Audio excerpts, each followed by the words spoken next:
হয় চাওক, শেহতীয়াভাৱে জুবিন গাৰ্গ আমাৰ সকলোৰে আদৰৰ, আমাৰ সকলোৰে মৰমৰ প্ৰাণৰ শিল্পী জুবিন গাৰ্গ ছিংগাপুৰত স্কুৱা ড্ৰাইভিং কৰোঁতে তেওঁ দুৰ্ঘটনাত পতিত হৈ তেখেতৰ মৃত্যু হ'ল।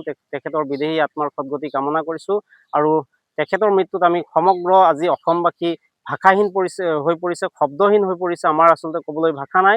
আৰু শ্যামকানু মহন্ত নামৰ নৰ্থ ইষ্ট ফেষ্টিভেলৰ আয়োজক এই শ্যামকানু মহন্তই আচলতে সংস্কৃতিৰ নামত বেপাৰ আৰম্ভ কৰিছে। জুবিন গাৰ্গক ব্যৱহাৰ কৰি তেওঁ ধন ঘটিবলৈ আচলতে ছিংগাপুৰলৈ মাতি নি তেওঁক পূৰ্ব পৰিকল্পিতভাৱে হত্যাৰ পৰিকল্পনা কৰি তেওঁক আচলতে ছিংগাপুৰলৈ লৈ গৈছিল।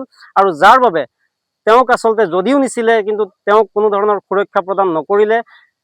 স্কুৱা ড্ৰাইভিং কৰোঁতে আচলতে তেওঁ কাৰ পৰা কেনেকৈ অনুমতি পালে, কোনে অনুমতি দিলে, এই গোটেইখিনি বিষয় সাঙুৰি তেওঁৰ মৃত্যুত আচলতে ৰহস্যৰ গোন্ধ পোৱা গৈছে।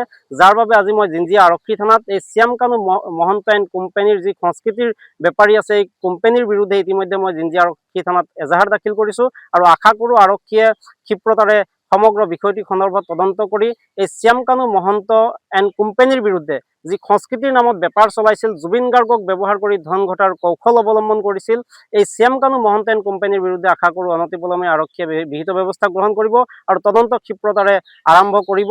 আৰু পুংখানুপুংখভাৱে তদন্ত কৰি যিসকল দোষী আচলতে জুবিন গাৰ্গৰ লগত খেলা কৰিলে, যিসকলে খেলা কৰি জুবিন গাৰ্গক পৰিকল্পিতভাৱে হত্যা কৰিলে, তেওঁলোকৰ বিৰুদ্ধে ব্যৱস্থা গ্ৰহণ কৰিব।